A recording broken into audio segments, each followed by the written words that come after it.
Welcome back to another episode of the Cover One Film Room, part of the, you guessed it, Cover One Sports Network. I am one of your three hosts, Anthony Prohaska, joined as always by Mr. Eric Turner and Mr. Kendall Mursky. I don't know if you guys noticed, but I'm trying to do, after last week's mishap, where on the outro, I started to morph into the disguised coverage outro. I made a conscious effort this time to do a separate film room intro to get myself in the rhythm to be able to distinguish the two things so I'm not morphing everything. So I hope you guys recognized it and appreciate it. I recognize both you guys and appreciate both you guys. Eric, you are back again, grinding as always. You had 2 weeks in a row. Crazy. 2 weeks in a row. I know. I couldn't believe it that you graced us with your presence again, but you've been a busy guy, grinding as always. And it's two questions for you. One, how you doing? Two, why don't you talk about your awesome film breakdown episode that you did in the Cover One Film Room Features with Mr. Charlie Kohler? Yeah, it was a good film session yesterday afternoon. Got to know him a little bit. He's a very smart guy, on the field Really and smart. off the field. Super smart. Biomedical engineering guy altogether, 3.99 GPA. But we got to break down some film together in that Iowa State offense and, get to know his route running prowess a little bit and some of the different routes that he could run in that Y option series. If you guys don't know what that is, definitely check out the film room.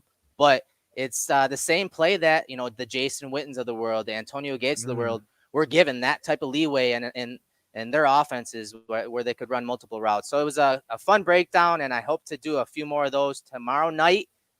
I have one planned with Rashad White, running back from Arizona State. So hopefully that kicks off smoothly, and we can get that up for you guys tomorrow night. So I'm happy to be back in the film room tonight with you guys, looking at some of these prospects. A little over a week out from the draft down in Vegas, meeting Greg and Aaron there. So I'm ready to go. Oh, very nice. Very nice. Kendall, how are you feeling? I know we spoke over the last couple weeks. I'm exhausted. I know you're exhausted. How are you feeling as we're coming down this home stretch? Draft fatigue. That's where I'm at. It's draft fatigue, scout fatigue, narrative fatigue, all of it.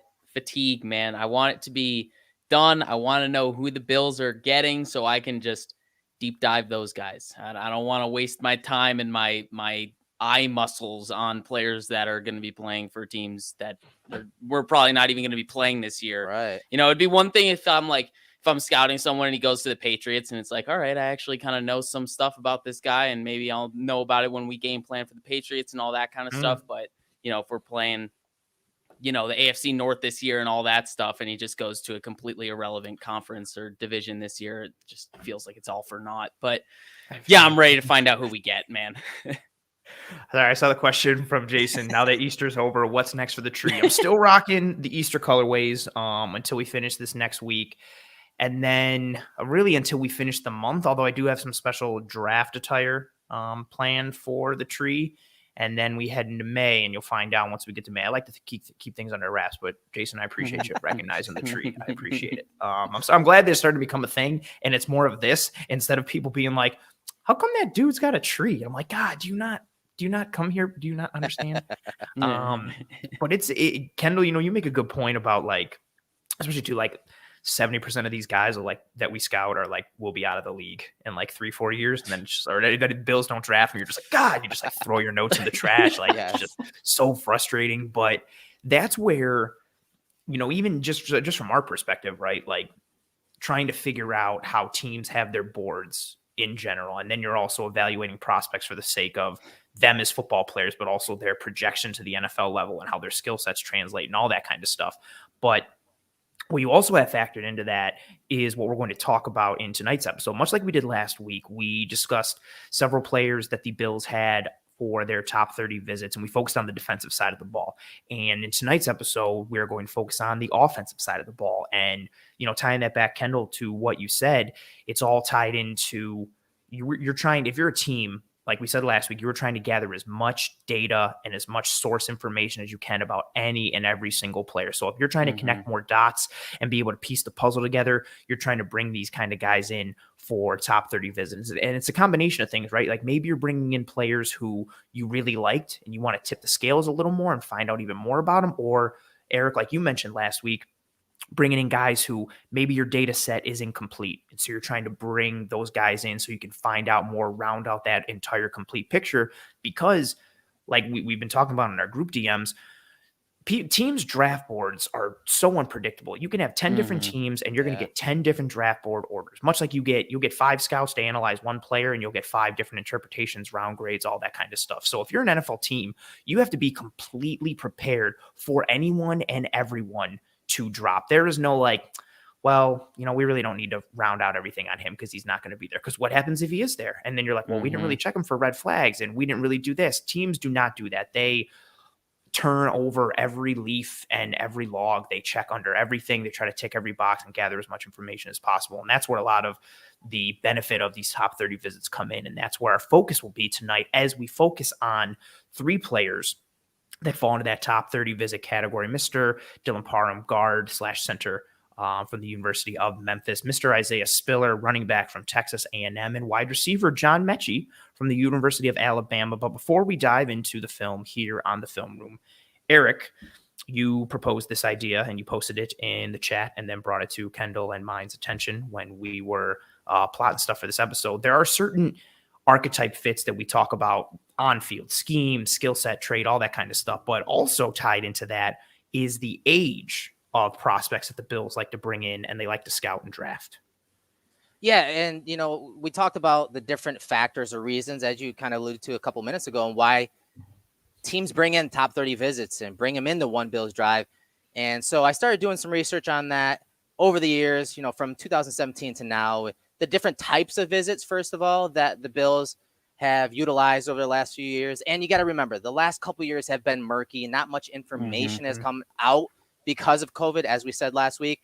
So some of the top 30s over the last year and a half aren't reported.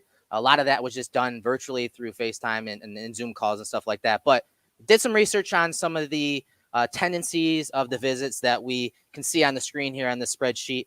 And mainly just the guys that the Bills drafted, because as you can see, if I go down the top 30 column right here, I mean, obviously it's going to take me a long time to kind of get through all of those.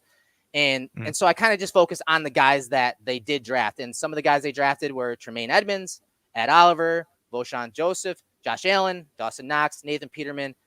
And obviously you can see all the green are just guys that they drafted. So you can see some of the guys that they brought in for those top 30s. But more importantly, the far column to the right, you can see their age. And it seems like there's a pattern for the Bills, at least the guys they drafted so far, that they bring these guys in for top 30 visits if they're super young, if they're on the younger end of the spectrum when it comes to the position and coming out of college. You can see obviously Tremaine Edmonds is kind of an outlier in his own, because he was 9. He's only 6 years old right now. Yeah, exactly. So but obviously there's some pretty good picks here and some foundational picks here that the Bills brought in for top 30s, and their age again off to the right side there. So it seems like that's one of the factors that kind of plays in when we're talking about these top 30 visits. Because then if I go and look at this year and the top 30 visits that we have thus far leading into the draft, and you see these guys right here in the blue and the age off to the right side, guys like Nick Cross, Isaiah Spiller, Breece Hall, Jalen Weidemeyer. I mean, some of these guys are the youngest, not only at their position, but overall. And the 2 guys that really stick out from this list, and I know it's a hot topic, the running backs, Isaiah Spiller, Breece Hall, obviously Spiller, we're going to take a look at tonight. But it does seem like the Bills use that top 30 tool as one way to get to know a younger player, maybe check their character, check their maturity, check their football IQ, everything about that player. When you talk about, being that young at that age, and how, especially if they're drafted high and they're expected to play and be impact players. Like, again, Peter Schrager mocked Breece Hall to the Bills today. If the Bills were to take a guy like that in the first round or somewhere in the high second round, move up and get a guy like that, like, how's that age going to affect him at the running back position? Probably not all that much. But that is a factor here in the top 30 visits. And I found that interesting as far as their age when it comes to bringing these guys in and getting to know them, Kendall. Yeah, I think it makes a lot of sense, because that age, you have to go ahead and check out their mental makeup. Like you were saying, it's such an important piece to that top 30 visit. when you're visiting guys with the top 30 visit, it's so much less about what they do on the field and so much more about who they are and their character, because you can only get so much information or trustworthy information from their coaches. Because yeah, you develop some good relationships with college coaches through this drafting process, but everyone is going to bolster up or inflate the character of the guy they just coached because they want that guy to do well at the next level. They're not going to say, "Oh, that guy was just the worst. He was the I worst hated coaching him. He was terrible." Exactly. No college coach is going to do that to their player unless they really, really were that bad. Point being, you really get to find out the true character flaws or pros to any of these guys. And I think for a young player, like you said, Erik, it's supremely important because these are young guys that are going to be getting a lot of money in a short period of time, and you want to see what their mental makeup is like, both on the field in preparation and off the field in their social lives. You want to see what they are like and how they carry themselves to be professionals at the next level. So I think this is a very important piece of the puzzle.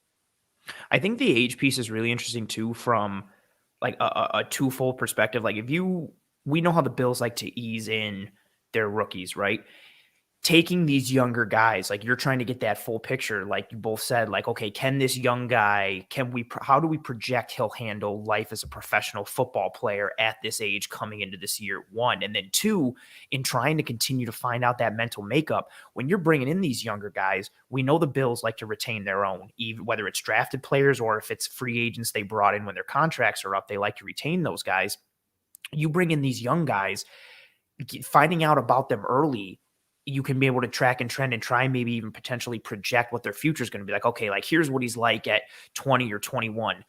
Do we think he's going to change a little or mature by he's 25? Is he worth, potentially from a mental standpoint, a second contract with us? What does he look like going into his future? I think that's something that, again, like I mentioned in the lead in for this, like so many times, I shouldn't even say everyone, because I feel like any time we talk about archetypes or skill sets or traits, a lot of it comes from us three here or Cover One in general. But I feel like in that archetype fit, you lose a lot of people when it comes to the age thing. I feel like people don't factor that in. It's usually just well, what's his arm length? No, we don't. Like, what's his arm length? Okay, he's a linebacker. Does he blitz more or can he pattern match? Like, you don't talk about those biological things like, okay, what's his age? Is there an archetype for that? And it's very interesting. And, Erik, now we have another youngest players piece that you pulled up here for us. Yeah, this is courtesy of establishtheRun.com. Again, this is something that just came up over the last couple of weeks, and I'm like, man, this is interesting. It's not something I've really dove into. So, after finding out some of the top 30 visitors and the Bills and how like they, use that as a tool for these young players. Again, here are some of those guys that are, some of the younger guys, skill positions. It's basically QB, running back, tight end, wide receiver. But you can see I have it sorted by their final age, and I think this is cut off at December. But Spiller, Drake London, Breece Hall, George Pickens, Jameson Williams, again, Weidermeyer. We have Kendall's guy, Wan'Dale Robinson. Terrible.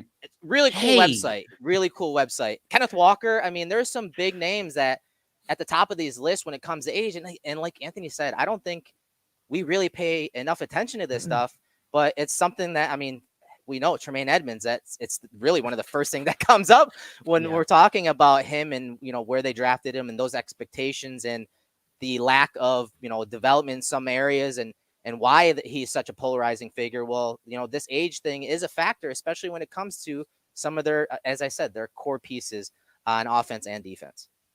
And that's a thing too, I think you're going to look at for teams. I've always, I was going to say foolishly, but I guess I feel like that's a little too strong. Like I've always looked at it from the opposite end, like not how young a player is, but more how old they are. Cause I've always thought like, okay, if you draft a guy who's younger, it's more like, all right, well, will they grow into their frame and how do they put on weight and this and that? But if you're older, I think the feeling is if you're older, you're closer to already being in your prime, or maybe the notion, whether it's right or wrong, that you're closer to being a finished product. I think when people see an older prospect, Kendall, I'm wondering if you agree with this as well. When teams see an older prospect, do they think, okay, less ceiling potential available there, and it's more like, okay, this is who he is, versus if you get a younger guy, whether again rightly or wrongly, or maybe it's all in the head, like you can see a younger guy and be like, no, we can continue to develop him and build him because he is younger.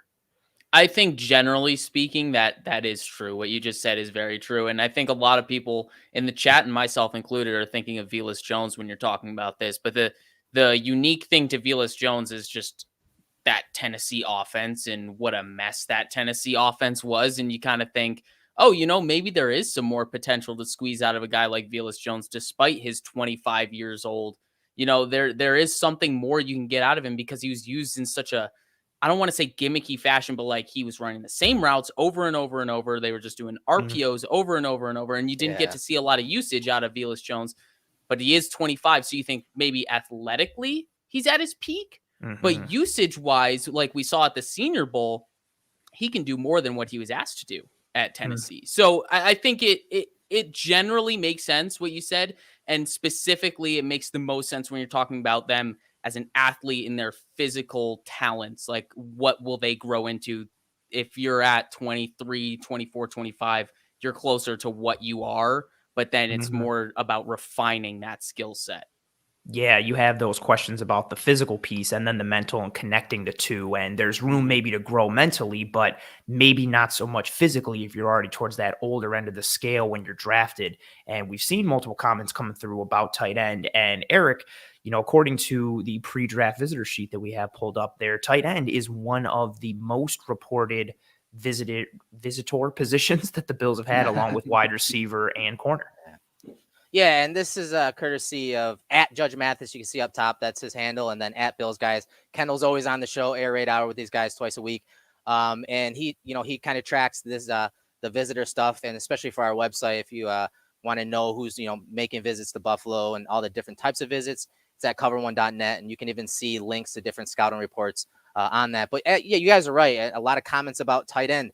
The Bills are doing their research on tight end. Obviously, Dawson Knox has a big contract in his future. OJ Howard's on a 1-year deal. This is that year. You have to start thinking about not just adding depth, but are they going to keep a Dawson Knox around? Are they going to keep a guy like OJ Howard around after this season? Because that cap's tight now, and so these tough decisions have to be made. So I wanted to bring this up to give a shout out to Steve for doing that. And you guys are right. Tight ends are being looked at. Wide receivers are being looked at. Cornerbacks are being looked at. Now, these are just reports. These are the reports that we've gotten.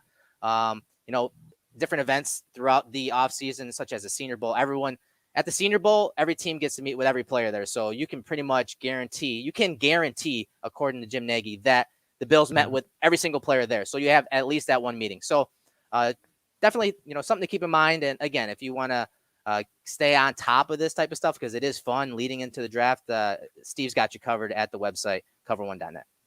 Very nice. Very nice plug. Erik, I have a quick question for you before you dive into the film, and then Kendall, same thing for you as well. We talked about it early in this offseason in the Coach Cromer episode when we talked about the potential of the Bills running 12 personnel. And I talked about it with Nate Tice last week on Disguised Coverage. The three of us have talked about it on other film episodes and in group DMs and all that kind of stuff.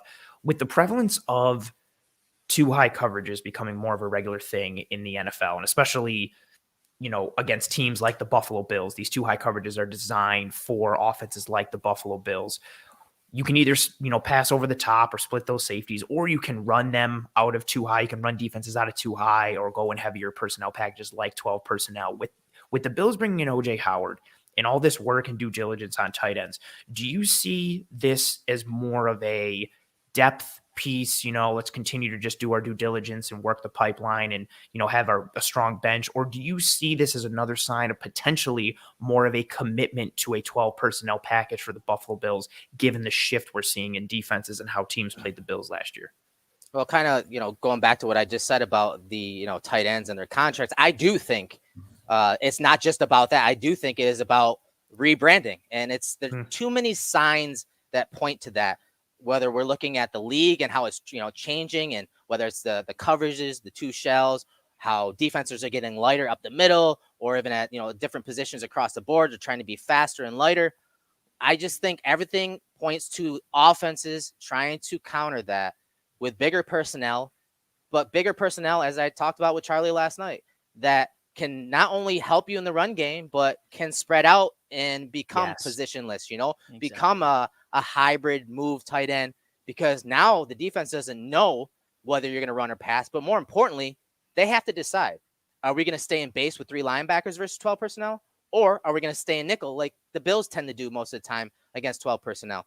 That's the type of decision that, coaches on the offensive side of the ball are going to start transitioning to, because it's just too easy when it comes to that. You have to make a decision on whether, what type of personnel you're going to start with against that. And when you have guys like McBride and, Cole Turner, Charlie Kohler, like guys, Isaiah Likely, when you have guys like that coming in for pre-draft visits, it's not just because of the tight end room right now in Buffalo. It's because of where the league's going, and having 2 tight ends that can do a little bit of everything is really becoming the next move by offenses across the league. I completely agree with that. Yeah, Kendall, Kendall, you and I talked about Gabriel Davis.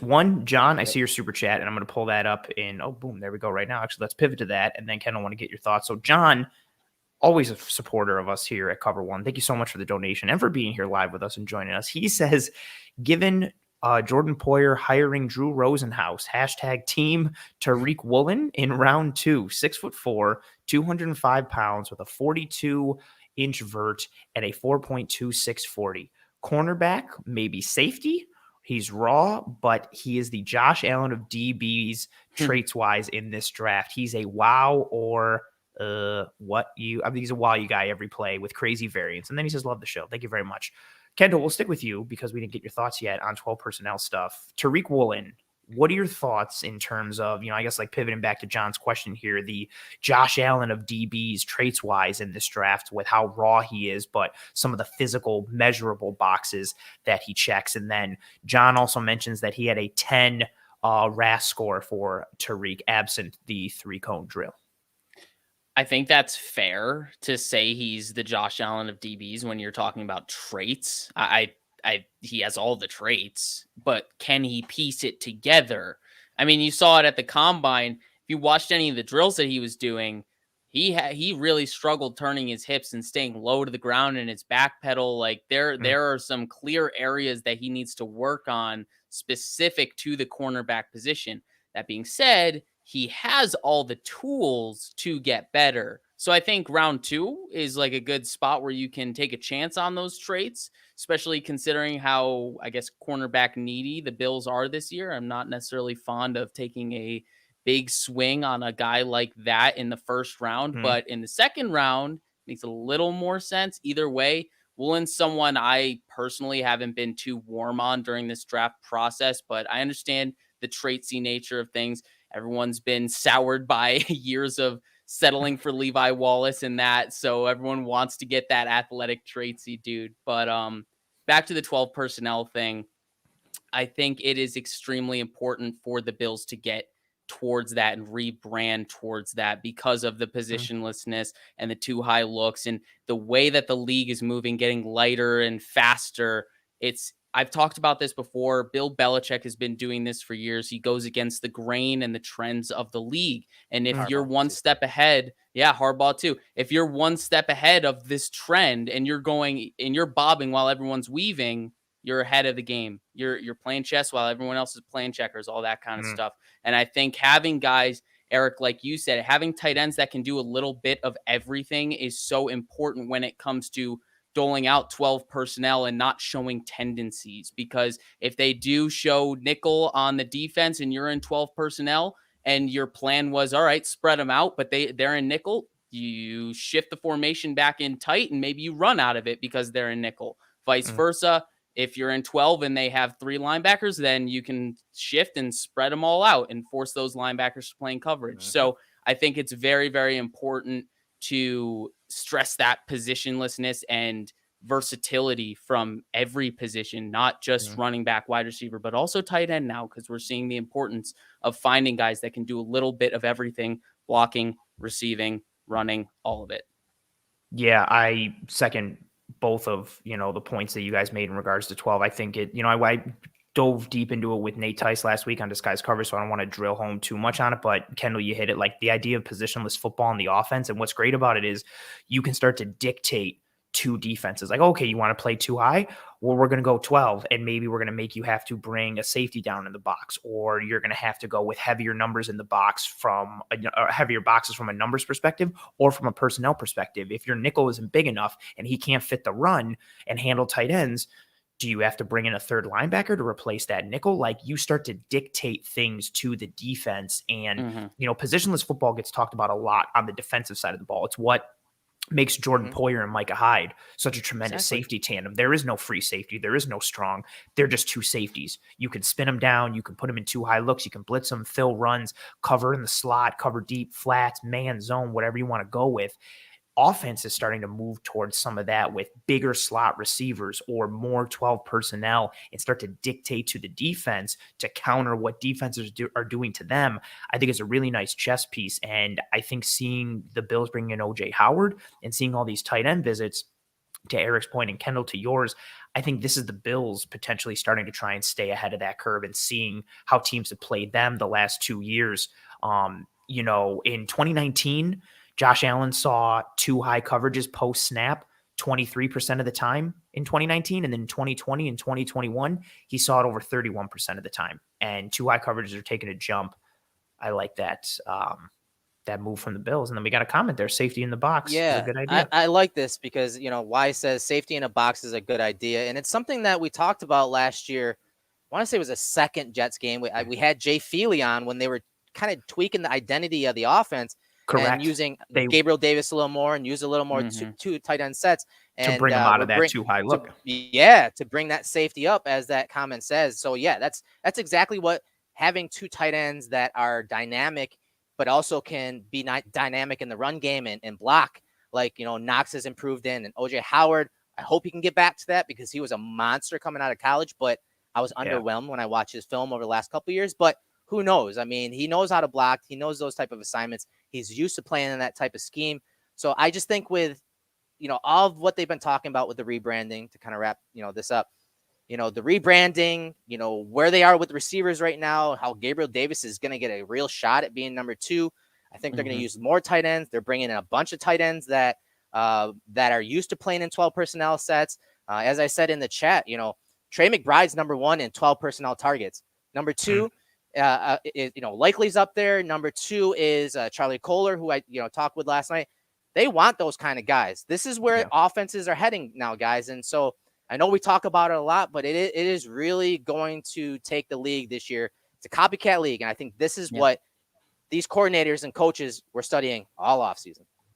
Yeah. And you mentioned one of the pieces like Gabriel Davis that, his size and his frame, Eric, we broke it down so many times in the film room last year. His run blocking ability and his ability to crack down on edges and second and third level defenders combined with his route running ability, he's that perfect type of receiver for what's going on now because he doesn't give any tendency. The defense can't clue into anything. And then you get the idea for misdirection and play action and all these types of things. And very exciting things happening potentially for the Buffalo Bills and very exciting things happening in the film room as we start to dive in now to the actual film part of this episode. Kendall, you are first here with your boy, Mr. Dylan Parham. Tell us your likes, your loves. I know you don't like him at all, correct? Why do you do this? Why are you the way that you are? I can't help it because I'm Palpatine. I told you this last night.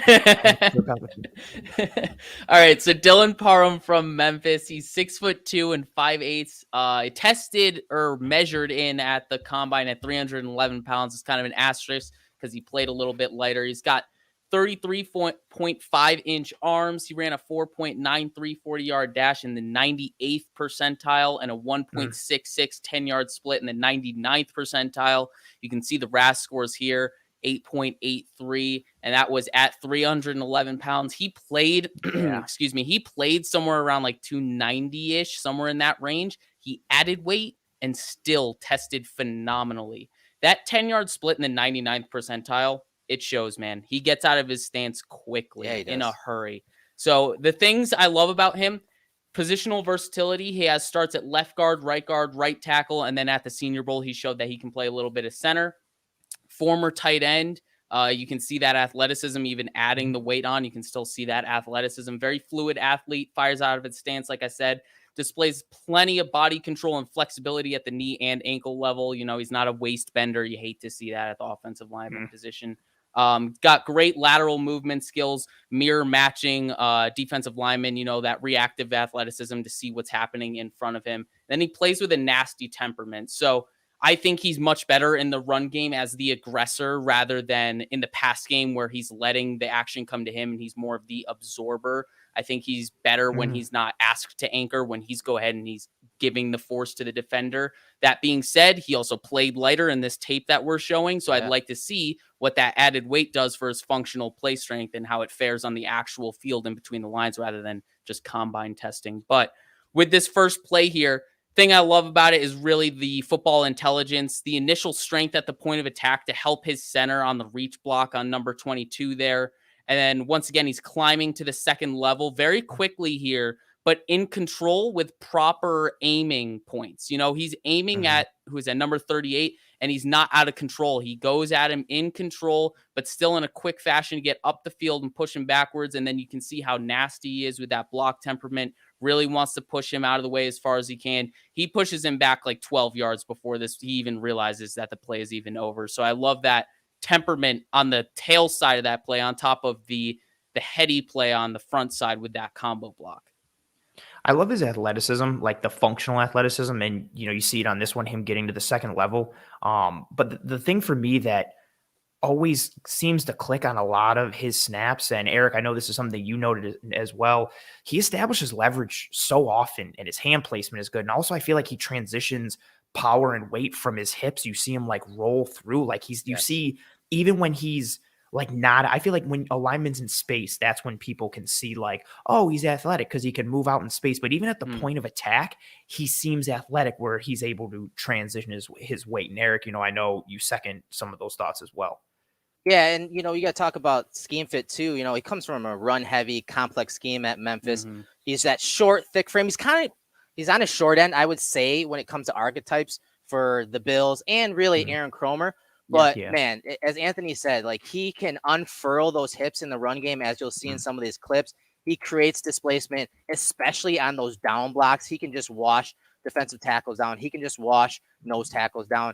And Kendall talked about flexibility and strength in his hips and core. You see that in the run and pass game, especially like in the pass game, as Kendall said, he's more of a receiver. He'll catch. He doesn't really have really good punches in the pass protection, but he has the core and hip strength to absorb that blow, then refit his hands, which is really important. But Kendall said, he is a fantastic run blocker, as you'll see on this zone run play here. I love how he gets leverage and he helps his teammates, which is important for the Bills because you got to think about Mitch Morse, a lighter center, not really a guy that can create displacement on his own. You see Parham right here. Watch how he helps his teammate right here as the run goes to the left. You see him feed block him right there, and then look at the angle he takes at next level. The linebacker, 22, boom, north and south. The Bills want to run that zone run game. I think Parham's a really good fit for that. Yeah, I love that run there because he shows the ability to combo block on so many attempts. I had to like wither this down and really filter it down to the ones that I thought were best. And I love this one because it's once again that aiming point as he climbs to the second level, but not only the aiming point and also how he gets position. He gets there early and he seals off that linebacker and creates a perfect alley. Like this is wide open. This is easy money for number 22 here. It's very heady stuff from Dylan Parham to match the athleticism that he has. And that's something you love to see. That headiness is so important especially when you're talking in a zone scheme that's like predicated upon those double teams, the intelligence, or even, I guess this is tied to the intelligence piece. Like you need to be able to feel when to leave that double team, like, and which one of you is going to be the one to leave and get to the second level. And what angle do you take? And Kendall, you mentioned it multiple times, that attack point, like that aiming marker that he's got on that second level defender, he's consistently in position to match with like the physical piece. And I think that's something that is really intriguing, especially given where, he potentially could fall somewhere in the third round. I think that's a really good value, especially considering what we saw last year from the Bills. Erik, you and I did so many film rooms where feed blocks from Darrell Williams just were not on point. And that type of relationship on the interior and that type of compatibility and functionality inside. We didn't see it regularly, whether it was from a mental side or a lack of physical execution. It's not something that was regularly displayed for the Bills offensive line last year, and it hurt them at certain points. Yeah, I love that point, because then when Spencer Brown got into the lineup on the backside of those zone runs, he had the athleticism to commit to get those cutoff blocks. And while I do like Parham overall, as regardless of what scheme, whether it's gap or man or zone, I do think at times though he does hang on those combination blocks a little too long, specifically on inside zone.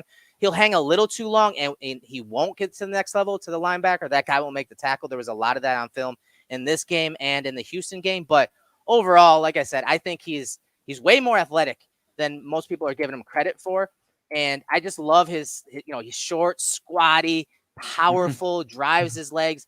He kind of, creates displacement with like a narrow base, but man, more times than not, his teammate is getting the hand leverage, and he is the hammer creating that displacement, getting, as they say, getting that sled going on offense. And Kendall, I know you like some of his pass protection, especially when he's asked to kind of pick up stunts. So talk about that here. The way he picks up stunts, not only does it show the football intelligence side of thing, but it also shows his foot fire and his reactive athleticism. Like on this play specifically, you see 94 slanting to the inside, his inside shoulder. And, sometimes you'll see guys kind of hang on to that too long. They're like, oh, that's my guy. I got to stick with him. He feels his center bump into his left shoulder, and he knows that there's a looper coming around, number 22, and he reacts in time. Good foot fire to get back and shuffle into place, and then he picks him up, obviously, with help from his right tackle. But this is not the only time that he's shown the ability to pick up stunts. There were like 3 other times in this game that he did it, and a couple times against the run as well with run stunts. So I just love the fact that he has this athleticism, but he pairs it with good eyes, good awareness, good football intelligence to stay in position at all times. Like a lot of times you'll see guys with great athleticism, and they rely on that athleticism to stay in position. He's staying in position because he knows where he has to be, his responsibilities. And if he doesn't, should that day ever come, if he's not sound with his responsibilities, he has the athleticism to recover and get back into position. So it's two-pronged with him. Being able to pick up stunts is a huge one for me for the offensive line, especially on the interior. We saw early in this past year for the Bills, specifically that Jags game, where just simple 2-man games were just tearing apart the offensive line. And as we talked about with the 12 personnel conversation, as teams are starting to go to this 2-high world, they want to rush 4, they want to drop 7. Teams are going to try and get creative up front, whether they run 2-man games and multiple spikers, whatever have you. And it can be easy, to just get lost in the sauce a little bit, like we saw with the Bills last year. So seeing someone who has that functional recognition and the physical piece to execute versus games up front is a big, big, big box that's positively ticked for Parham for me. Yeah, I like him. He's probably in that day 2 range for me. Definitely a guy that, again, I think archetype wise, he's probably not quite there, but not every guy is. But when, I look at some of his comps, his measurables, he kind of reminds me of a guy that Aaron Cromer got to coach in LA, and Austin Corbett. Very similar guy in measurables. And I think he has that same type of low pad level and explosion when it comes to the run game. But at times, as we said, he's not the most athletic guy. So when he's in his kick slide and he's in pass protection, his pads elevate a little more. But going forward, moving that sled, he's your guy. Very similar to Austin Corbett. And again, a day 2 guy. Kendall, we mentioned his sometimes when he catches more than attacks and uses technique when it comes to pass protection. But I like the way he locks out and anchors himself. I know we've each mentioned that in varying ways. Overall for you, what's your grade on Parham in terms of round? And do you have any questions when it comes to his size and the sustainability of, his overall frame at the NFL level? I'll start with my grade. I have like a late second, early third. So I would say he's someone who's squarely in play for the Bills at 57. Should they decide that's a reach or not, who knows? But would you be comfortable with him at 57? Oh, 100%. I'd be perfectly comfortable with him at 57.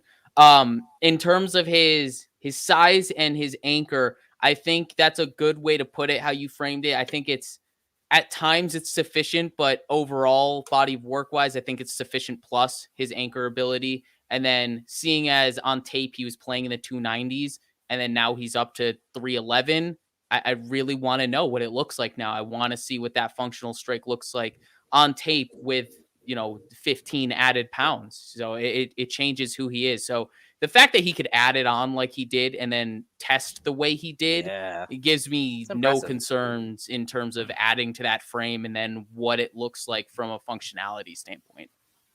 Same. I have a late second, early third grade on him. I feel like I'm going to say this for so many guys. Like, I'd love to get him later so we can take other guys early. But, I think that's a draft. Interior offensive line is, we were talking about it before this show started.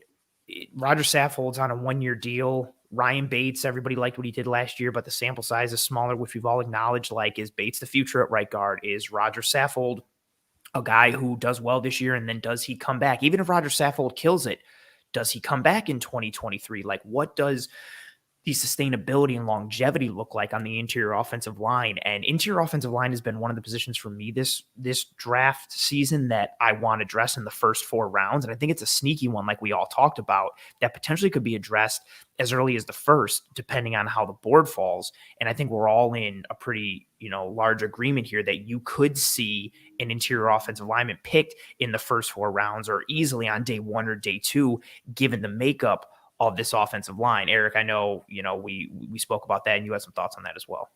Yeah, I mean, I think it's one of those positions that a lot of people are just kind of thrown by the wayside, as you talked about, and that, kind of does make sense, especially if a guy like, again, Zion Johnson falls, he also has that position flexibility like Parham, and it's something that the Bills obviously love in Ryan Bates and, his versatility and Swiss Army knife across the offensive line. A guy like Kenyon Green has done it. I mean, so those guys are in play, whether, fans want to believe it or not. If they are the best player available at that time at 25, don't be surprised if they go interior offensive line. I know positional value-wise, it's not probably where you guys are used to, seeing being draft. But again, when it comes to the draft, I am rarely surprised. Now, will I be upset about different guys that are selected because we all have our crushes? Yes. But I am never surprised when it comes to the draft, regardless of what team they're talking about. Speaking of surprise in the draft and people potentially being upset, we now moved to that was an awesome segue. I think I know we didn't plan it. And as soon as I was like, oh my God, this is the best segue ever. We moved to not necessarily a player who is polarizing, but a position that is polarizing amongst Bills Mafia.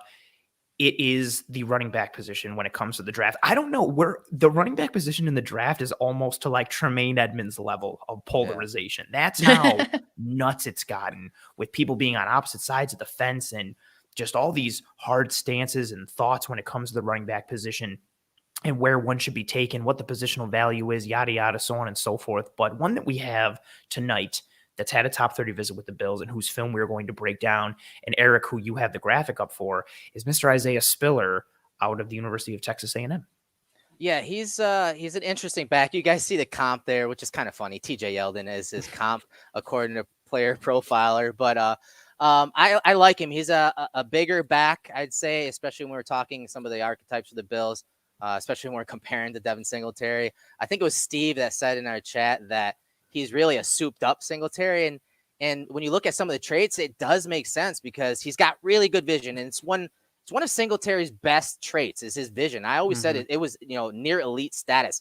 He is able to see different moves and different levels. And he's able to set up those blocks. But again, the running back position, it's in flux as well. Like you talk about Singletary being on last year's deal.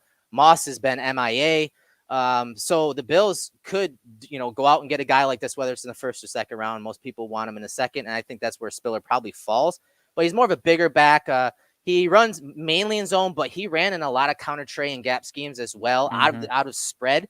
And his vision, his ability to see the second and third level while he's still behind the line of scrimmage is probably one of his best traits. As I said, same with Singletary. His cuts are very sharp. And when he sees contact coming, he sees it ahead of a time. He'll be making a cut to get through the hole, getting through the line of scrimmage. He sees that linebacker in pursuit, scraping. And before that guy even is flashing into his peripheral, he's already got his pads down. He just sees things ahead of time, especially in the box. Now, the thing with him, though, is that long speed. And I know that Beans talked about not having a home run hitter. They missed on J.D. McKissick. They don't really have that element, whether it's an every down back or even a third down back like McKissick. They don't have that guy. And I don't think Spiller really fills that role. He's going to be the guy that is, if taken in that second round or wherever he does fall by the Bills, I could see him being the future at running back. I don't think he is that every down back that is going to be, a receiver out of the backfield. As I've said, when we broke Breece Hall down, and I said it on social media, I think Breece Hall is that guy. I think he's that guy that can, do it in the run game, do it in the pass game. But I do like Spiller's suddenness, his short area burst, and that bodes well in a spread system. He's played in that type of scheme at Texas A&M. So he's a good player. He just doesn't have that long speed, which I think the Bills offense would really like when we see those two high shells, when we see those light boxes. You want to maximize impact when the ball is handed to the running back, swung out to the running back on screens or those swing passes. You want to maximize their touches because this is a passing offense. So if they're only getting 15 touches a game, I want at least 3 or 4 of those with a possibility to get in the open field and score a touchdown. Kendall, what are your thoughts on Mr. Isaiah Spiller, someone who, much like Mr. Dylan Parham, you are high on and who I don't want to say is one of your draft darlings, but I know you do like his play a lot and what you saw on tape. Yeah, I have him as RB1. He's my RB1. Fire. Yeah, a lot of people come at me for it, and it's not even that I dislike other guys.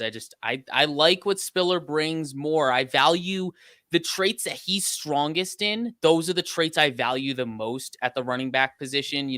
That contact balance, that vision, his ability to allow blocks to develop, get behind them, and also manipulate that second level and that vision, like Erik was talking about. It really is next level. He knows what he's doing. He sees everything happening almost before it happens. And then what goes by the wayside, I'm glad you mentioned it, Erik.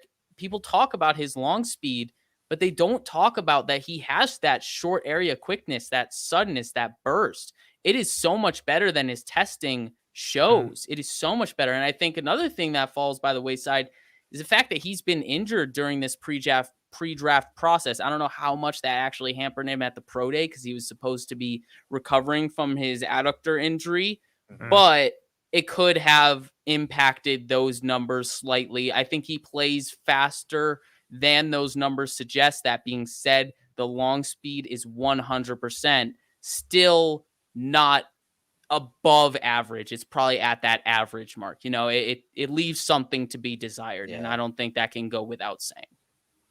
Yeah, his it's a shame with the long speed because his vision and contact balance, like you both have said, is so beautiful. I tweeted out a play yesterday against Bama where he sets up Toto, the linebacker for Bama. He sets him up. Because again, it's the linebacker at the second level. He sets him up while he's in the backfield about to get through the defensive line. Like he sets up with the slightest shoulder hesitation and then burst and he's gone. Like his vision, he's setting up second and third level blocks while he's in the first level. And you see him do that regularly in space, whether in the hole, a variety of runs. His vision and contact balance are both so strong. And, as you both mentioned, it's the long speed that unfortunately gets the shine, but he does have some bursts. He does have some ability. And Erik, like you broke down in these clips, he's a player who, when you watch, he pops on film in a variety of ways. Yeah, and I'm, you led with what he pops because most of these plays are that, but I just wanted to frame what that long speed means. And this is a negative play. It's an explosive play nonetheless, but this is where I think you're going to see the difference at the next level. So they're playing LSU. This was 2020. And you're going to see him run a wide run out here to the perimeter and watch the hole. See right here, the wide receiver push cracks to the safety. He gets tied up. The safety gets dropped. Now look at this lane here. Look at this lane right inside the hash and numbers. This should be a touchdown for a running back. Again, if this is Breece Hall, I'd be surprised if he gets caught. But watch the speed here by Spiller. He just doesn't have that gear, and he gets picked off. I mean, so much so, one of his own players on this play is putting his hands up like it's going to be a touchdown, and it's just not. It's not, and it's unfortunate. You see this guy right here. His hands up like this is a touchdown. Spiller doesn't have that long speed, but everything else about him is spot on. It's good. He's a young guy, as we talked about, Mhm. very good vision. And here's one. It's, again, a counter trey. You got 2 pulling linemen here against LSU. More of an inside run.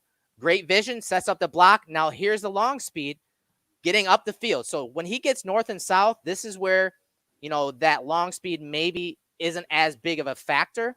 But watch this safety. Again, we always talk about busting angles, right? The last one he couldn't. Mhm. He gets in the end zone here. But watch the angle and the speed of that safety, and it's not that good. But watch, he barely gets in on this play. Still a really good run. Obviously, they get 6 points out of it. But he is really stretching this out, not just vertically, but horizontally to get in the end zone here. So, again, very good vision here. Getting north and south, we love that, and a gap scheme. But he just doesn't have that next gear here, Kendall. Yeah, no, you framed it very well because it shows exactly what he can do. He will get you what's available and sometimes some more than honestly, he will get you more than what's Yeah. available, but Oh, he yeah. will not Mhm. get you everything more than what's available. And I think that's what you're leaving on the table when you compare him to someone like Breece Hall. It's that ability when you have an alley this large.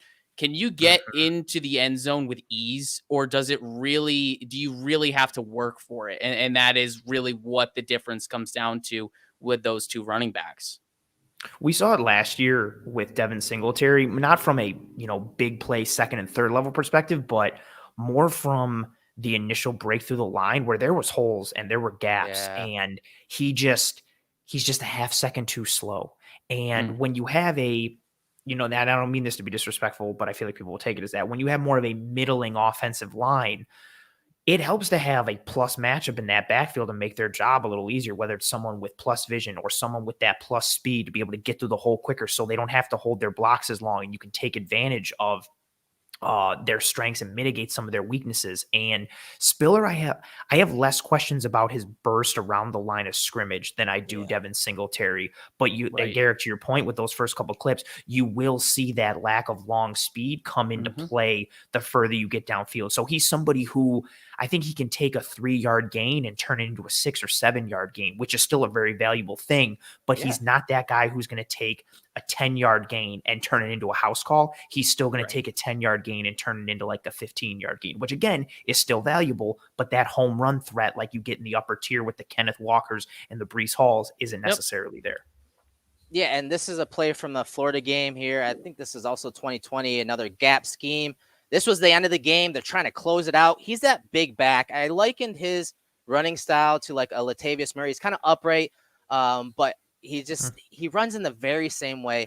And watch him finish this run. First, he sets up this block here by his pulling lineman. Watch him curl tightly around this block right here. He logs this guy right there, cuts him off. Look how tight he is. Look at the ankle flexibility. You see it there.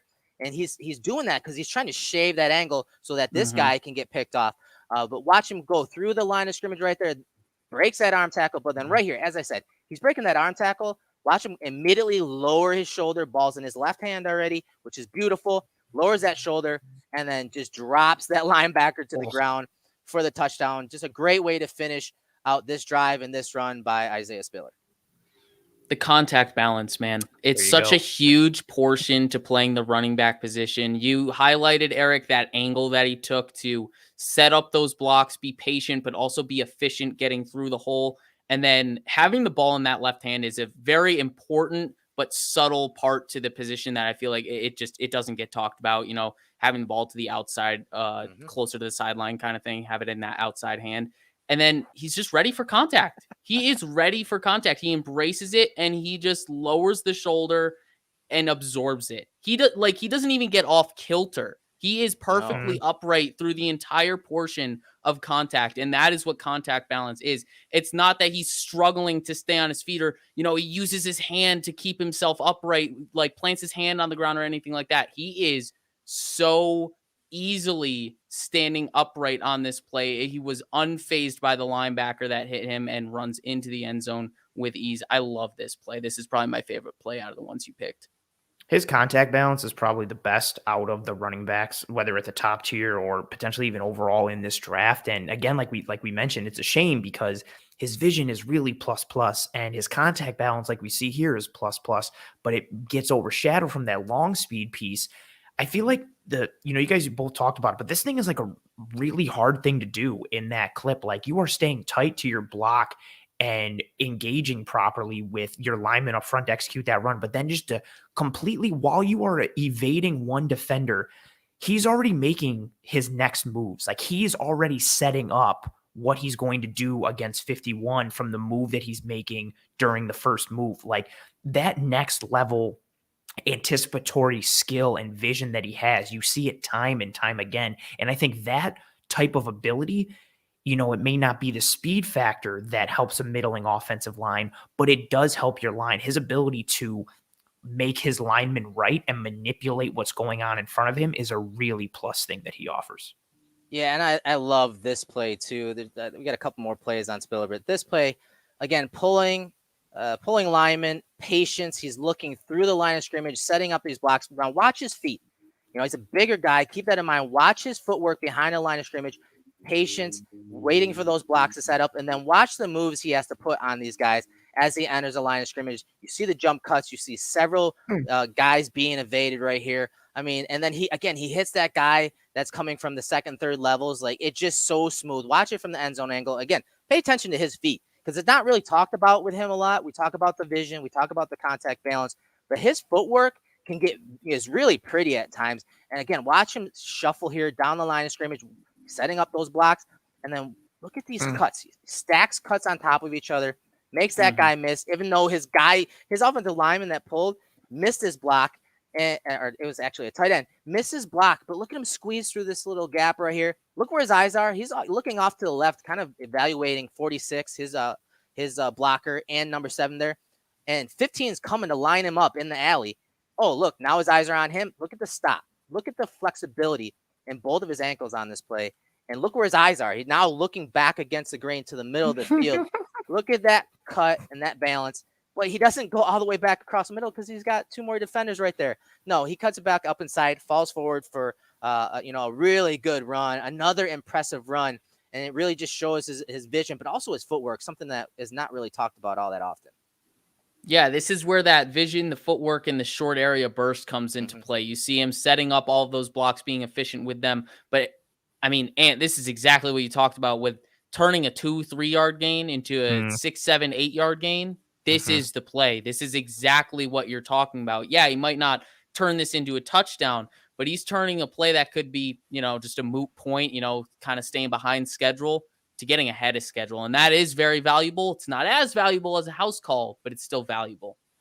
All those yards add up, especially when defenses are giving you light boxes and are playing, to play top down and keep everything in front of them. All those extra 2, 3, 4 yards that you gain, it sounds stupid. Those all add up every single time, and they're going to make you earn yards.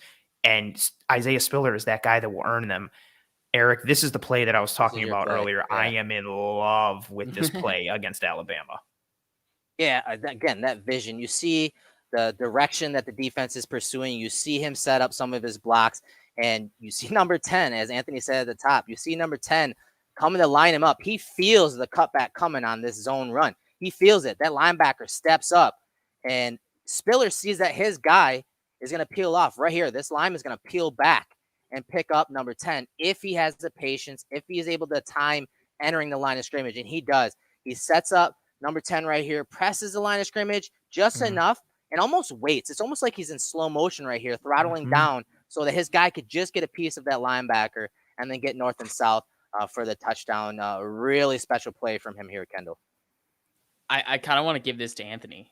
Okay. This is your favorite play. Yeah. It is my favorite. Like, the last one was good too because he chains moves together like how Batman does in the Arkham video games, like where it's just so effortless and easy where you can just chain moves on top of moves. This one, this is like a ridiculously beautiful run. Eric, you mentioned it. Like, he sees what his lineman is doing in front of him. He sees that peel back that's about to happen.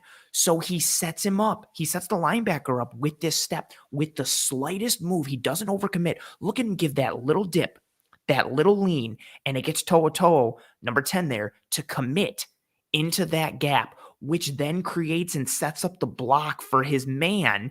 And then he, again, effortlessly zips right through, that vision, right? To be able to set up a move while you're already making another move and to be able to do that in real time, that processing ability is a huge, huge thing. And then we see the finish here. You're surrounded by 4 Alabama defenders, and At he the gets 5. upfield at the 5, gets hit at the freaking 5 against 4 defenders. This is a 4-on-1. He has no help. The only thing he has is momentum and leverage and coming downhill, and he gets hit by all of them at once, powers his way through, and then again has that processing ability to extend for the goal line and get a touchdown on this play. Like this run, I've said it all offseason. I want that home run threat ability. I want someone that can take it to the house. But his processing and his vision is just so next level. When you combine it with the short yard burst, like Kendall mentioned, it's easy to see why he's an intriguing prospect and why some people like Kendall have him as RB1.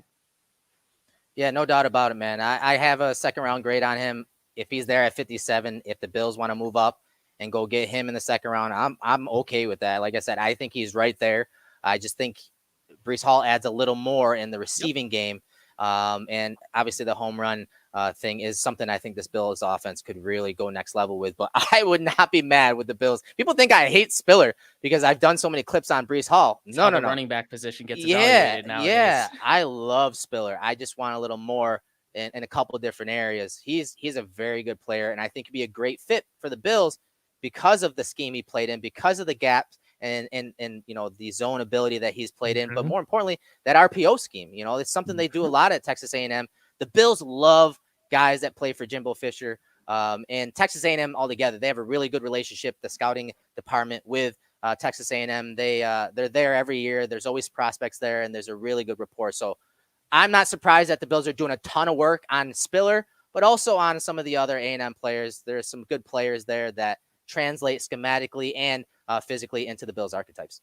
That scheme fit piece is huge. Like his ability to function in gap, end zone, and to be able to function in RPOs, like things that we know the Bills, they love RPOs. We're trying to figure out if they're going to use more of a zone scheme this year. They used both last year, went towards leaning towards gap towards the end of the year, but he's got that, you know, dual versatility functionality piece. Kendall, I want to end with you on Mr. Isaiah Spiller. He is your RB1. Do you have a first round grade on Mr. Isaiah Spiller? No, I still only have a second round grade on him. Only a second round grade on him. But I think something we failed to mention on him, Eric, I agree with you. Breece Hall, better receiver. Like, hands down, he's a better receiver than Isaiah Spiller. But I still think we didn't really highlight that Isaiah Spiller's passing game impact is still good. It's still good. He's a good pass blocker, and he's a good pass catcher. I think he's a better pass blocker than Breece Hall, but Breece Hall is a better pass catcher. So in regards to like saying he's a souped up Devin Singletary, he adds more short area burst. He adds similar vision, but he's a better pass blocker and he's a better pass catcher. So I think that's where you're seeing that souped up version. You're getting more out of him in that regard in the passing downs from an Isaiah Spiller than you would be getting from a Devin Singletary. So that's why I like him too. He's very well-rounded, and I tend to fall in love with the well-rounded guys, not the explosive guys. And it's probably something I'm going to have to look forward to tweaking next year, kind of tweak my process. I mean, you might not have to, depending on what the Bills do in this draft. I'll say it might throw the archetype fit conversation into upheaval, but that was Mr. Isaiah Spiller, who really fun prospect. Again, like we've had the pleasure of, you know, thank the Bills, I guess, for inviting players who are really fun to watch on film and break down and talk about. So kudos to them. And now we move to another one, Mr. John Metchie, a wide receiver for Alabama, who a lot of people, it's funny with him, you know, he suffers that torn ACL a couple weeks before Jamison Williams does, and he's fallen into the background a little bit when it comes to, I think, the wide receiver conversation. And, you know, Eric, you're pulling up some advanced metrics for him there on good old Pro Football Focus, which we love for their advanced metrics pieces and things like that. Not so much the grades, but the metrics. What intrigues you about these numbers and metrics you're seeing for Metchie? Or anything stand out for you? I mean, his production, you know, as guys kind of were in and out in that wide receiver room, we know it's really good. And for him, with the type of player he is, he's not that Jamison Williams. He's not that burner. He's more of as Kendall said, he's more of a well-rounded guy.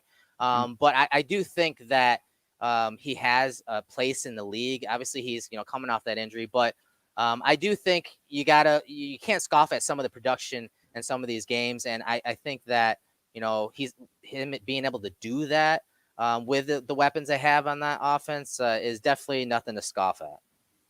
Kendall, what are your overall thoughts, before we dive into the tape here? What have been your overall thoughts and impressions from Mr. John Metchie when you looked at the tape? I think he's someone who could come in and contribute as a slot wide receiver right away. Like right away, no doubts in terms of his production and his efficiency in the slot. I think his nuance to his route running is very crisp. It's pure. He's good in release, surprisingly, for 5'11", 187. Like if he's really pressed and jammed at the line of scrimmage, he's got the foot quickness to get around it, shake, jab, all that stuff to avoid it. But I think he's also got that versatility where he could be a deep threat on the outside, and that's the intriguing thing to him. While I'm so high on his floor at the slot position, at slot wide receiver, there's a ceiling to tap into there with what he could be at the slot, but also what he could be in terms of versatility out wide and in the slot. So I really like him. Very well-rounded player. Erik, that's a really good timing there that you have the snaps up by position. I think that was something that I wasn't anticipating coming into the film with Metchie. I saw him more of, the slot answer. And I thought of all the Alabama games I watched in season, and I felt like I was always seeing him in the slot. And then in watching the tape, he's got inside outside functionality and versatility. And you would think that, like Kendall mentioned, like with his size or his frame or his skill set, it would speak more to a slot role, but he functions in 2 wide receiver sets where he's on the side by himself, or he functions in 3 wide receiver sets where he's the outside man, whether it's in the two wide receiver side or the solo wide receiver side. And him displaying that ability is very interesting. And his average depth of target was also something that spoke to me. In 2021, his average depth of target was 8.8. Bama really leaned into that Jameson Williams world of just stretch the defense and we're either hitting Jameson Williams or someone else underneath. But his average depth of target in 2020 was 12.7. So he had more of an intermediate role in 2020, and that speaks to, along with his inside-outside versatility, then he can be used in multiple positional alignments on the offensive side of the ball. Yeah, and we're talking about the versatility. It's obviously something that when it comes to the Bills, they love guys that are versatile. Gabriel Davis, kind of the same way, he can play outside, can play inside. Obviously, has more size, but while Metchie doesn't really have the long speed, the time speed, he does, as they say, play faster. But I like his reactiveness, whether he's outside or inside. His ability, his suddenness in and out of breaks, especially on those two-way goes, which is why he is going to translate really well in the slot. His ability and suddenness on those inside and out breaking routes, I really like that. And we're going to see some of that tonight. But I think when I try to project him into the Bills scheme, obviously, Crowder probably would take a lot of those snaps in the slot. I think about adding a slot that isn't just like the Cole Beasley. He's going to, get 4 to 6 yards, keep the chains moving, keep the offense on track. I could see a guy like Metchie doing that and more, getting to that third level in time, in rhythm with Josh Allen, not just, again, getting that 4 to 6 yards and it's keeping the offense on track. I could see Metchie bumping inside to the slot, doing those intermediate things, but also taking the top off the defense down the middle of the field on a bender route, on a post route against those 2 high looks, adding a vertical element, I should say, in the end, adding a vertical element from the slot, not just from outside. That's a really good point. And, we've got a clip in these Metchie clips that will showcase that. And he's somebody who, again, I'm sure there's a way more reasons why his injury was disappointing to him and to fans and scouts and everything. But I really wanted to see what his timed ability was going to be. Given what we saw on tape and saw on film, because he does have that ability to stretch vertically and get upfield. And this first one, this isn't too much of a skill set piece or, here's what he did on this play. This is a touchdown for Jameson Williams. But what's awesome there, you see Erik highlighting John Metchie at the bottom of the screen. I love this play. You're going to see Williams get the ball here around midfield. And as soon as he catches it and starts to break, Erik, if you want to pause it, boom, there you go. You see Metchie down there at the bottom of the screen.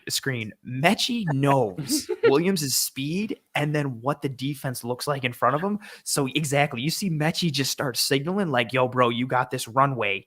Take it upfield. And then this is awesome. Watch Metchie just block his butt off, getting downfield, helping to clear the way for Jameson Williams, like getting his hands on multiple guys, being a problem.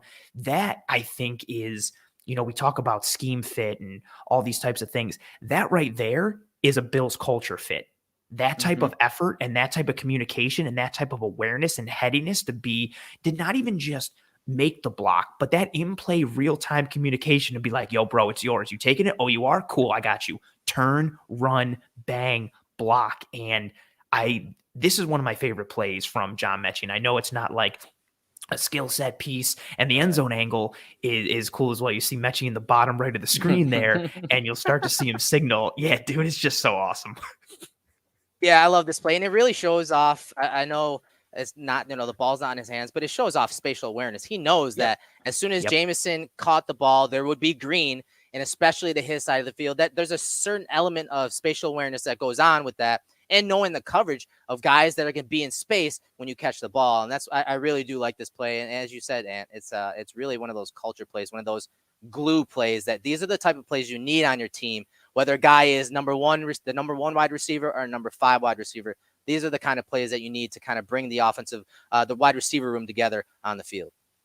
Let's also not forget that he won his route. He took the top off right there. He stacked his guy, and he was behind him. It wasn't even leaving. Like, he was over his man. 11th. Yeah, and then he was like, oh, okay, I didn't get the ball. All right, let's get a touchdown anyways. Yeah, it's again, when you have talent and when you have ability, it's easy to kind of rest on those laurels. Metchie's not one of those guys who does that. And now we get into more. This end zone angle is beautiful for this. So Metchie is someone who he's detailed in his routes, and he's not very sudden, right? But he's got good pacing, and he understands leverage and how to read what's going on in front of him.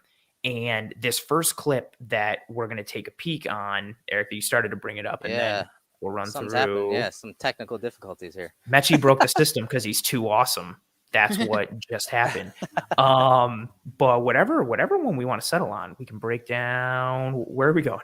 Yeah, let me bring up a different program here. Cool. For some reason that didn't work for some reason. Very cool. So I'm just going to keep hitting on Metchie. He doesn't have the, Kendall, you and I have broken down a lot of sudden route runners in the film room and on disguised coverage, the Jahan Dotsons of the world, the Garrett Wilsons, those guys that have that burst, that suddenness to their game. Metchie he's smoother, but he's got that detailed ability in his routes. And in this first play this one showcases his ability to understand leverage. So they're in a bunch look here for Alabama, and you're going to see him come into the inside of the screen, and Auburn gets caught in man coverage here, and they're not in the right in terms of leverage to be able to handle this set and these routes from Bama. And you'll see Metchie get upfield, and he's going to eyeball, boom, Eric, you're highlighting him right there. That's the man that's covering Metchie. And look at Metchie doesn't get the ball on this play because Bryce Young gets pressure right up in his face, and he has to escape to the left, and he can't see Metchie. But Metchie is wide open on this because of his ability to understand leverage and timing and pace. This play happened 3 times, literally just like this in this game. I could have pulled any other. They looked like this every single time, but Bryce Young completed one to Metchie, and the other 2 he got pressure and wasn't able to. This is him reading what's going on in front of him. He waits. Boom, the end zone angle is a great one to showcase it. Metchie's right there at center field, right at the top of the A of the Auburn logo. The defender is completely turned around. There you see him, the timing of it. He waits for that defender to cross his face. He waits to win that leverage fully. And then what do you see? A nice plant in the ground, the detail. There's all that ability, right? Like a detailed route runner is so much more than the physical. And that's not to take away from Metchie's physical ability, but the mental understanding that he has for spatial recognition. Eric, like you mentioned, the spatial awareness on the block on the play before against Mississippi State, this time he's showing it in relation to an actual route, along with the timing and the ability to understand leverage. This is a really beautiful one. You can see, look at that space. Like that's just beautiful right there. Yeah, one thing I made note of when I was watching him, especially from the LSU game, is you heard me talk about him in the slot and being that vertical element. His rocker step, kind of like what you see here, how he plants right there and breaks to the out. He did this against LSU several times from the slot where he get vertical, he get on the safety's toes, and then he does a little rocker step and then breaks in or out to the post or out to the corner. It's deadly. I mean, that's my note. He has a deadly rocker step from that slot position, as you see right there. It's very similar to that I just think he would add that vertical element that from the slot that the Bills would really, really like. Yeah, I really love how he stemmed that inside too. He stemmed that route far enough inside to the point where he made it look like it could have been a deep over Deep route. over, yep. Yeah, and that was something you talked about last night with Charlie Kohler too. Yes. You know, you want to make your routes look the same, where you pause it at a point. You want to make sure that the DB doesn't know what you're going to do at the top of that route, and the DB overplays it, and he makes a great cut to hit that corner. And one thing I want to add here, Anthony, terrible excuse, because pressures don't matter. He should have been hit. Well done, Kendall. Well done. If we had moved, if Auburn had Tremaine Edmonds on the edge, he would have definitely got the sack on this play. I also want to note that. Going full sarcasm. Well done. Full sarcasm, full circle. This one, again, Metchie doesn't get the ball on this one, but I wanted to showcase this one. Erik, you mentioned his vertical presence. This is Metchie at the top of the screen there, right on the 20. One-on-one coverage.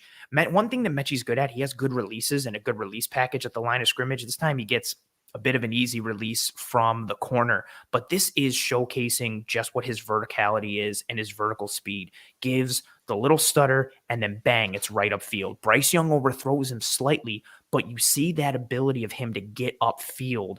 The previous play, we saw him get upfield and then snap it off right there with that rocker step. This one is just a straight goal ball. Get your release, get upfield, beat your man. And that's what he does. And that's what a nice piece that could be potentially added. I love Cole Beasley. I think his absence will be missed in this Bills offense, but he didn't necessarily always have that vertical piece, especially when he was banged up. Early in the year in 2021, I thought he did. But Metchie is someone, again, he's got that route detail. He's got that slot presence, but he can work outside, and he can get vertical both inside and outside. And in a Josh Allen offense, that's always going to be a positive thing. Yeah, and in this game, I mean, him and McCreary, your guy McCreary, were going at it left and heavyweight right. Heavyweight. Yeah, and Metchie got him at the end. I'm sure we'll get to that. But I want to say the one thing I don't like about him is, he double catches at times, and some of the catches in traffic, when there's tight coverage on him, he struggles to really bring it in. It happened in the Auburn game against McCreary. He did have McCreary beat. Ball was a little underthrown, but he still had a chance to catch it. He had to come up over McCreary. He wasn't able to bring it in. That is going to be an issue, I think, at the next level, mainly because he doesn't have that long speed. He can win, especially early, as we see here, and he can win in the quick game from the slot.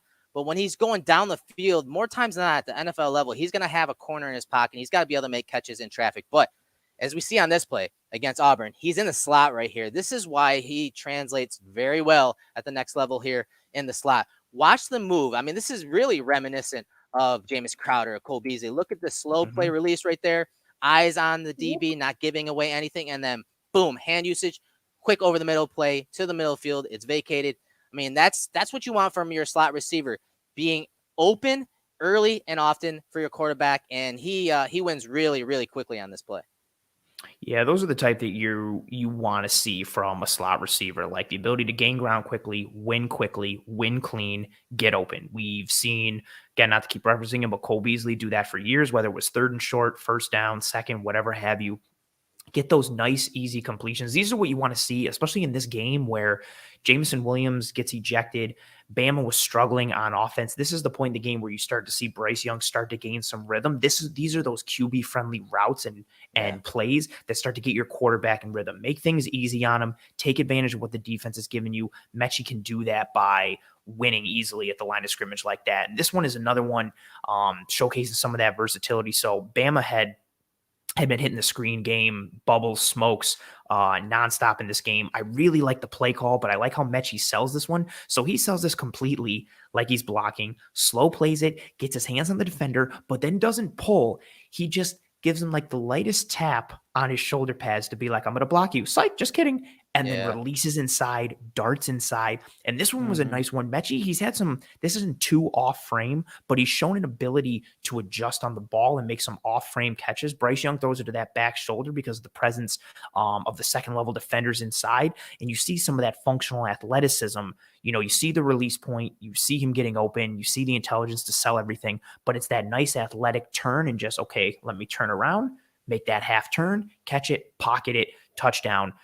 Especially in an area of the field like the red zone where Eric, you and I diagrammed it so much last year in the film when the Bills struggled early in the year. It's nice to have somebody like Metchie who can win outright. He's also QB friendly in the red zone. He's good with those off script kind of sandlot plays to make himself available. He's a nice functional piece in the red zone. Yeah, Kendall, you want to wrap this segment up with this play? Yeah, I think I'm glad you guys both touched on it because it's something I saw when I watched Metchie too. Just the confidence in his hands. Sometimes those contested catches and the off-frame catches just lacks a little bit of confidence in that area. But it's not an area of concern for me, mostly because, hey, we've seen it with guys. We've seen guys overcome it. If you have a baseline ability to use your hands and make good hands catches, and then you have good work ethic to just work on it and the character to just keep going and get better at your craft, I'm not going to knock you too much for it. If you have that baseline level of catching ability and ball skills, then you're fine. It's just got to be coupled with that work ethic. And everything I've been told from a character-wise standpoint with John Metchie is nothing but great things. Like, he was the leader of that Alabama locker room in terms of the wide receiver position. He was the leader of that group, especially in a crowded, star-studded group. That is a lot of praise for John Metchie. Yeah, Saban always had a ton of praise for him as well, talking about his work ethic and the type of character that he has and the type of leader that he is on and off the field. And we end with this last play from John Metchie, the game that I hear you giggling over there, the one that won this game for Alabama in overtime against Auburn. He is lined up in man coverage against Mr. Roger McCreary. And Eric, like you said, this was a battle all game. So McCreary was on Jameson Williams for the first part of this game. And then Jameson Williams gets ejected for a targeting call on an interception for Auburn. So he's out. McCreary goes up against Metchie from like kind of towards the end of the second quarter all the way through the second half. And it's just battle after battle. And this is how the game ends on this jerk route. And Metchie, again, we talked about him when we talked about why we all liked McCreary, like watching him go up against the Jahan Dotsons and the Jameson Williamses of the world and holding his own. This one, you know, people are going to dog McCreary for it, and I get it. But this is a great route, and he beats a terrific college man corner in Roger McCreary. Like, he shakes the hell out of him. He's wide open. This jerk route is beautiful. This one, you see a little more suddenness to his game. I mentioned he's a detailed route runner, but he has more shake than he does suddenness to his routes. And you see him, you know, kind of put in that little rocker step a little there and just not a lot of wasted movement in his feet. He sells the stutter, pivots inside, plants off that left foot like you see there, and just leaves him in the dust. Bang, pops it. McCreary overcommits, gets in. What's nice too, he doesn't lose leverage. He doesn't gain ground. He stays flat so he can maintain that area of space. Again, that spatial awareness. So he makes himself a nice wide open target, and it's an easy completion for Bryce Young. This one hurt my heart because I love Roger McCreary. But again, it's also a cool thing because I value McCreary a lot as a corner, especially in man coverage. And Metchie's a very good route runner at the college level for a variety of reasons, like we've showed in the clips and talked about. And it's nice, you know, iron sharpens iron. You know, I don't know if that's right scientifically, but iron sharpens iron. And, you know, Metchie and him, you know, going up against each other was a battle. And I found that a fitting way to end these clips again, even though it hurts my heart. So, Eric, overall, Mr. John Metchie, what are your thoughts? What's your grade in terms of round that you give him and potential fit? Yeah, I'm not as high on him as a lot of people. I do have an early day 3 grade on him. I have a 4th round grade on him. Probably would have been in the 3rd if he wasn't injured. We're getting a lot of comments on when he's going to be available. I looked on social media the other day. They said he should be available to start working out in like June or something like that. So I don't know if he'll be ready to play. But again, I think he's the type of guy, if the Bills were to bring him in, he's not going to have a huge role right away. I think eventually he kind of overtakes that Gabriel Davis role, that John Brown role as wide receiver 4, a guy that can push it vertically at times, a guy that can run those deep overs, again, on those nasty rocker steps, but also at the same time has that versatility inside and out. So, yeah, again, I'm a little lower on him than most people in that 4th round, but I could see teams wanting to take him in the 3rd round to secure him, even with his injury. It wouldn't surprise me. Very fair. Kendall, same question to you. Round grade on Mr. Metchie and overall thoughts? Round grade, I had like late 2nd, early 3rd, but I think the injury puts him more to mid 3rd. I think that's where the injury comes in for me. It'll push him to mid 3rd. But yeah, really well-rounded game. Love the versatility. Like we highlighted, only concerned is just the confidence in his hands. It's literally my only concern with him, and it's not overly concerning. It's just something he has to work on at the next level. And every prospect in this draft has something that they need to work on. So that versatility and the well-roundedness to his game, he's good after the catch. He's got a lot of good things to work with, a lot of tools in that tool bag. So I'd love him in round 3 for the Buffalo Bills. I think it makes a lot of sense for now and the future. Very fair. Similar area for me between both you guys. I had a late third, early fourth on him. I could see him creeping up into the middle of the third. I wouldn't have too much of a problem with it. Again, a lot of the concern for me is what does he look like coming off of that injury? Again, he didn't have a ton of suddenness before. What does his game look like now? Those detailed routes that he was running, Erik, like you diagnosed that rocker step, like, does it affect his functionality? What does he look like coming back in year one? Guys usually aren't the same coming back in year one from a torn ACL. They start to pick up that functionality toward about like a year and a quarter or full 2 years out. So what does he look like coming back? How does it affect his game?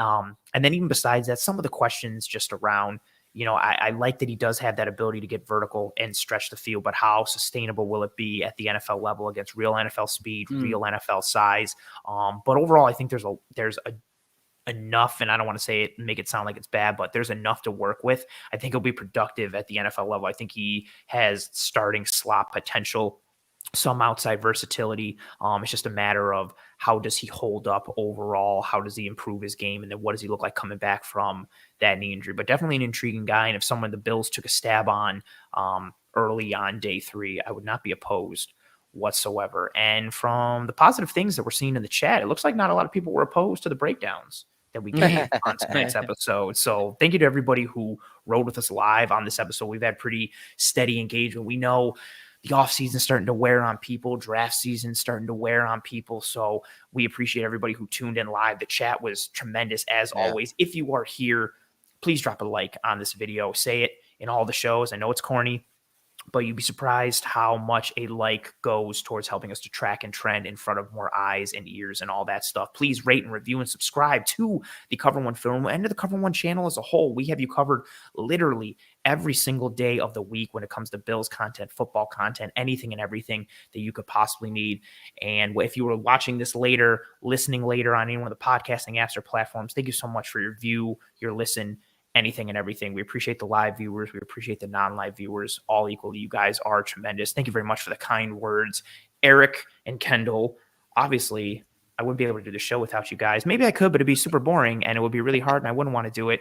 You guys are awesome as always. Erik, you've got some, the Rachaad White potential episode coming and maybe some other things in the bag. Why don't you let everybody know? You've been grinding a lot. So let everybody know what you got going down. Kendall said, man, it's the end here. We're at we're right at the finish line, I should say. And going into the draft, we're finishing up some of the evals that we can kind of get in there, trying to get all of the guys that the Bills are, bringing in for visits and stuff like that. Trying to get that done. So I do have something on Metchie coming out. I had a bunch of clips. I said, why not? Let's throw some content out there. They're bringing him in for a reason. He's one of the younger players. Obviously got an injury. So I think they are very interested in him, especially if they can get him. And he does fall a little bit. I think he's definitely someone that they're looking at closely. On top of that, again, if you didn't get a chance to watch that tight end breakdown with Charlie Kohler, the tight end from Iowa State, please take a look at that. It's 30 minutes. It's short, relatively speaking, when it comes to our breakdowns. But the details that he goes into about their offense and his routes, I learned a lot from him, and he's a really smart guy. And you guys will learn a lot, too, about the tight end position and where the offenses are going, as we talked about, at the next level. So with that said, tomorrow, again, I have a breakdown with Rachaad White of Arizona State, the running back, really talented running back, another guy the Bills have looked at at several different events. I mean, he's one of the most looked at players by the Bills in this draft. I mean, he's met at pretty much every event with the Bills. So he's a guy that I think is a really good fit. I know, Kendall, you're a big fan of him. I think he adds some of that versatility as a running back, getting the ball in the backfield, but also in the receiving game, as we broke down before. I think he's a great target for the Bills if they do not go with a running back earlier, because I think he's one of those guys that is in the mid rounds. But he's a talented dude, and I'm excited to break down some running back film with him, obviously. So with that said, the grind is it never ends. We love this, but when you look at this many prospects over time, you get tired. You kind of, get a little exhausted doing this, but I mean, we wouldn't trade it for anything, and we couldn't do this without you guys. So we appreciate everyone tuning into our breakdowns and taking in all the content that we provide for you. Yeah, we appreciate the hell out of everybody and the people that embrace us as we embrace the grind. And Kendall, like you mentioned, you, all of us, the three of us here have embraced that film grind hard this offseason. The fatigue is real, but we're starting to wind down a little bit towards that final home stretch of the draft. And with that being in mind, this week, next week, all that kind of stuff, what do you got going on for the people and where can they find you and all that stuff? Well, this week I got the Air Raid Hour on Thursday. Won't make the mistake again, assuming that it's tomorrow. It is on Thursday this time. But yeah, we're going to be breaking down day 2 prospects, targets more specifically for the Buffalo Bills. We're going to try to talk about guys we haven't talked about a lot this offseason, try and challenge ourselves a little bit in that way. But I really got to dive into these tight ends. I've just been pushing them off because we signed OJ Howard, but OJ Howard doesn't really stop the Bills from looking at tight ends for the future. So I got to do my due diligence on tight ends because I've just been pushing them off to the wayside for too long now. So that's going to be really the last position group that I think I'm going to fully deep dive into. And then other than that, I'm probably going to be dropping some clips here and there on tight ends and then some other dudes that I think the Bills will be targeting at pick 25 because I want to make sure I have my Rolodex of film clips filled out for guys that I think the Bills will probably be targeting around that pick 25 area. So I got to make sure I'm honed in on that area of the draft. But yeah, that's my upcoming week. Well done. Very busy man. We've got a lot going on. I'm Anthony Prohaska. Find me on Twitter at pro__ant. That's pro 2 underscores ANT. I get a lot of people who are like, hey, find Anthony at pro_ANT. Not correct. It's 2 underscores, not 1. There's already another pro ant with 1 underscore. I'm mad at him. I'd like to meet him and fight him, but that's a story for another time. So it's pro 2 underscores ANT. This is a Tuesday night. Tomorrow is a Wednesday, not a Thursday, as Kendall astutely pointed out. Tomorrow night on Disguise Coverage, I have Mr. Bruce Nolan on, the terrific, enigmatic Bruce Nolan, and we are going to build the ideal Buffalo Bills draft. I'm very excited for that episode. And then next week, Kendall will be my guest on Disguise Coverage, and we have a special episode planned for that. And then we've got draft coverage on night 1 and night 2 here on the Cover One channel. Kendall and I will also be doing some special stuff after night 1 and night 2 when it comes to the draft. So stay clued in for that. We've got a lot of regular content planned for you guys, a lot of special content like Erik has going on and myself and Kendall will have as well. So we mentioned, I know it's tiring for everyone. We're starting to get that fatigue. But you just got to ramp it up for these next couple of weeks. These are very formative, important moments for this Buffalo Bills upcoming season and for the future of this team. And we will be there with you every single step of the way. Thank you very much again to everybody who joined us live on this episode, everyone who watches later, listens later, whatever have you. Please drop a like. Please rate and review and subscribe. Either way, we appreciate the hell out of you guys for appreciating the hell out of us. Thank you very much. And for myself, Mr. Kendall Mursky, and Mr. Erik Turner, this has been another episode of the Cover One Film Room, and we will see you guys next week.